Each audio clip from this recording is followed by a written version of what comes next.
But the justice is suggesting that the day of prayer is, but every president since George Washington has declared a national day of prayer. You mean to tell me with 10 world conflicts right now in the earth?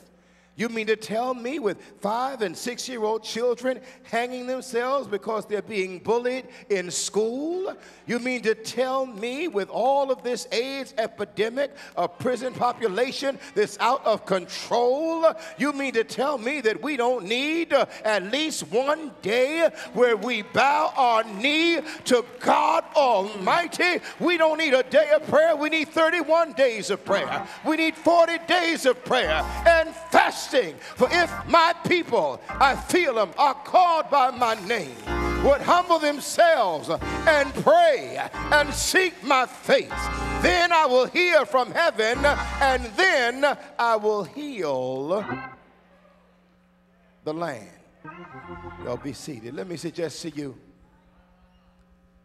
sometimes God allows things, and I'm going to say something that may be a little controversial. Regrettably, sometimes innocent people suffer because God's trying to get the attention of the whole world.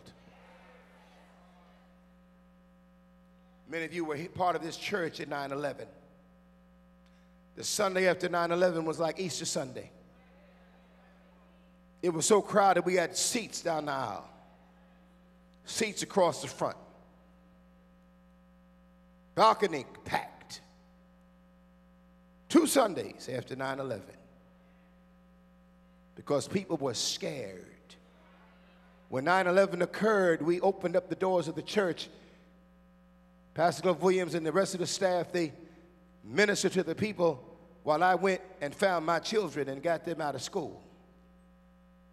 And they were coming in here falling out and praying. Some of them had come off the train from 9/11, had escaped, and they were full of dust and dirt. Some of them were drunk from the stress. I want you to know, for about 31 days, the nation knew God. About 31 good days, everybody bowed their knee to God. And I remember Pastor Williams said to me, he said, Hilliard, this is the Sunday you got to pull out all the symbols of the church.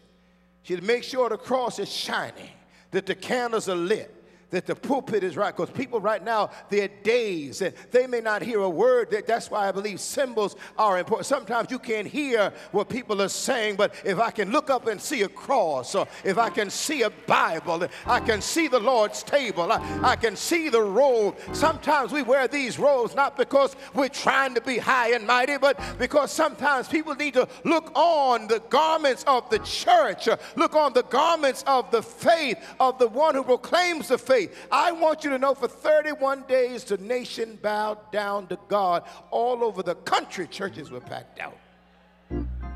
And we needed him. For 31 days, we needed God. And we called on God. For 31 days, we called on God. But around the 32nd day, the nation forgot God.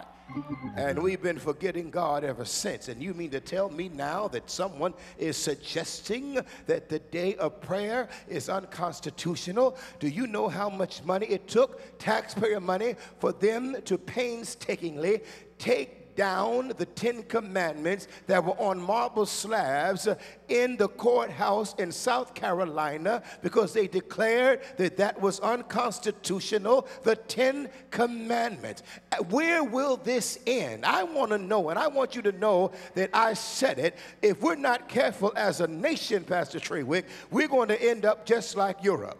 As a nation, you go to Europe right now, those churches that those great ministers preached in, Charles Spurgeon and others, they were packed out cathedrals 100 and some odd years ago. Now most of them are museums or discotheques or cafes because nobody goes to church. And the revival has left because the nation turned its back on God. And if we're not careful, the same thing is happening in the United States of America. Before the recession, the church was full. After the recession, we can't find money to go to church. We don't want time to go to church. I suggest to you that God just maybe trying to tell us something.